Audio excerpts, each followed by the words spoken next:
Oh, I wish we could use this. I am a very photogenic dog, you know.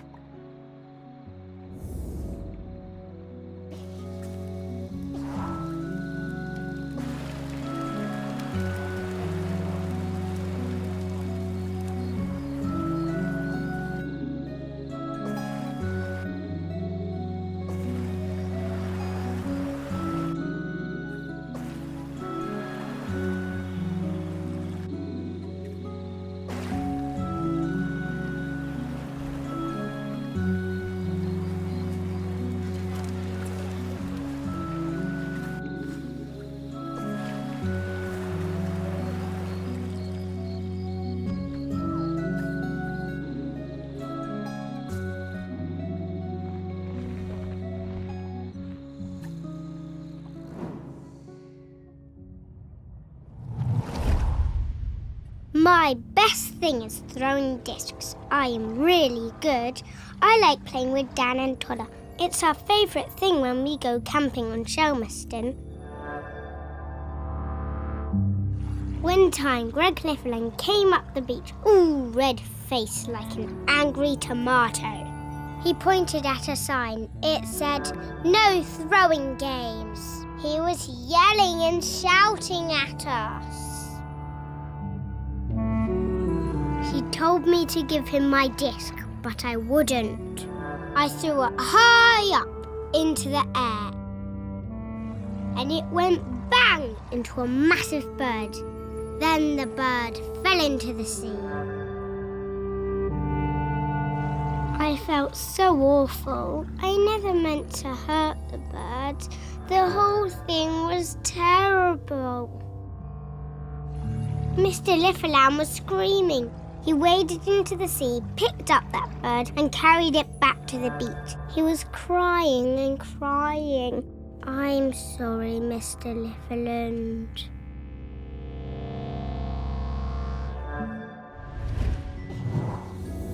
Oh, Greg. Poor guy. Oh, and that poor bird. I guess that explains why he was always so prickly.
I love these things. Reminds me of our walks on the beach.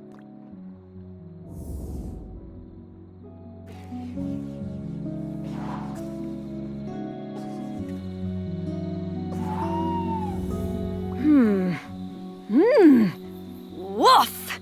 Okay, I've got his scent. It was quite faint, but I'm a very good dog. Let's go find him.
Greg! Oh, hello.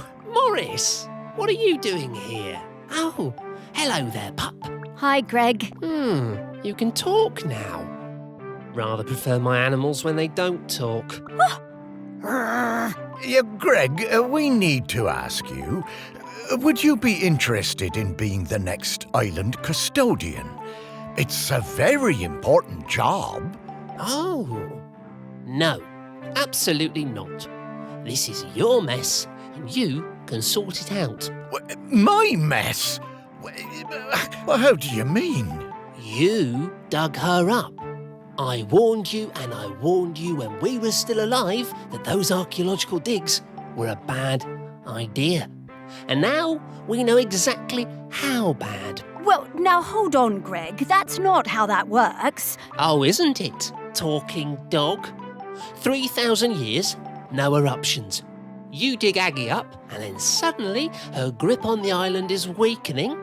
Well, some coincidence that sounds like. I didn't. I never did. No. There's no way I'm doing that job.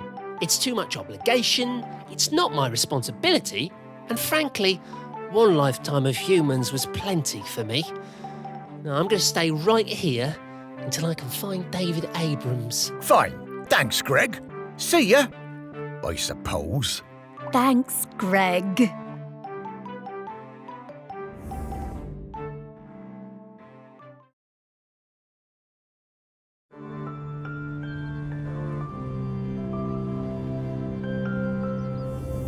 It's not looking good, is it, old girl? Don't worry, Morris.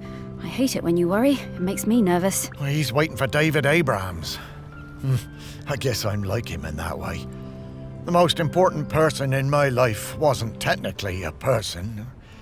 More like an island. Yes, the island. This island. A whole island's worth of people and stories. Not like Greg at all. Everyone loves you. Really? Well, loved me, perhaps, past tense. No, they still do. And there's one more person who loves you we need to talk to. Our last prospect. I just know we're getting close now. Hey, Sparky, how do you know all this stuff? I mean, you're just my dog, aren't you? Well, nobody is just anything, Morris. I'm mostly the dog you raised, but I'm also kind of a messenger, a scout, part of something bigger. Aggie sent me to help guide you. Aggie sent you? No time to explain, Morris. We have to get to the last prospect. Well, however it came to be, I'm glad I get to spend more time with you, old friend. So am I, Morris. Now, off to see Samphire down at the harbour. Ah, Sam. Yeah, lead the way, girl.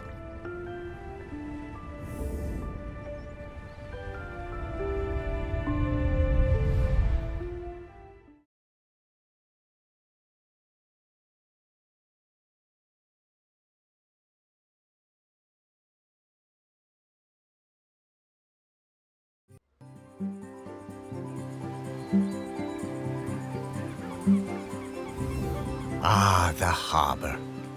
I always loved watching the boats come in and out. Never did get around to expanding the fishing exhibit, did I? You remember coming down here with me? I'd have liked it better if you'd have let me swim. I love your confidence, Sparky. But you always thought yourself a bigger dog than you actually were. Oh. Lots more boats than there used to be, though, aren't there? Certainly are. Shelmerston got busy. Though this is busier than even I remember. Say, how long have we been doing this search? Oh, I don't know, Morris. Once you're dead, time seems to be a bit less important. Does it? Oh, I don't know. I suppose it seems a bit galling that time and everything else keeps moving even though I've stopped. Makes a man feel unimportant. Oh, you're not unimportant, Morris. You're saving the island. And to do that, we better go find some people who remember Samphire. Yes. Sam surely understands the feeling of watching everything change. Fish folk live for, what, 200 years? That's no small amount of change. Not volcano change, though, Morris. And that's what we need to avoid. Off we go!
By the time Sam started as the harbour controller in '79, the fishing industry in Shelmerston was on its arse. No way to compete with those factory trawlers from the mainland, was there?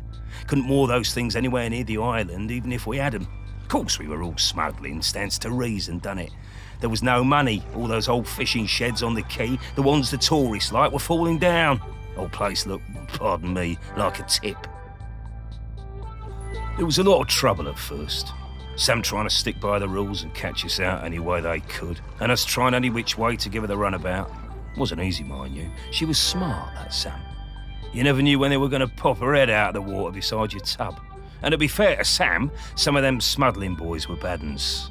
Worse stuff than booze on some of them boats, and that's the truth. Probably no bad thing Sam put a stop to it. But in time, Sam started to see how things were, how we do things, and we came to an understanding of sorts.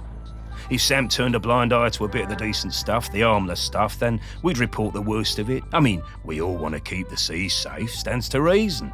Plus, Sam was partial to a bottle or two of the sheep shank on occasion. Oh, yeah. Sam was sharp as a gutting knife. They made us hand over some of the, shall we say, dividends to fix up the quay, all them sheds and that. Make them into something we'd be proud of. Turn things around for Shelmerston, that did. Now we get more of those tourists since the big ferry started, and they love a day out on a boat. Ken takes them all out, he does. At the same time, Sam organised a kind of work-sharing thing with the fish folk. Got some of them to swim along with the fishing boats, help them locate the biggest shoals. Gave those big trawlers with all their fancy radar gear a run for their money. We'll never be big players in the fishing down here. But thanks to Sam, we hold our own. Bless 'em.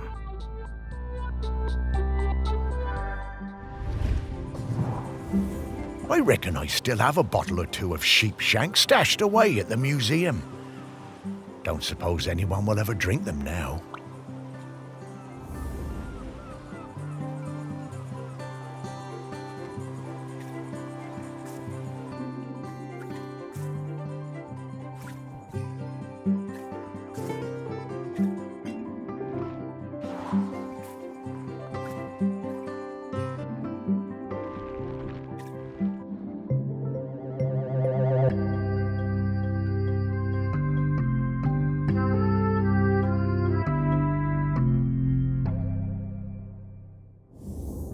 Ah, a different kind of spirit to the ones we've been looking for.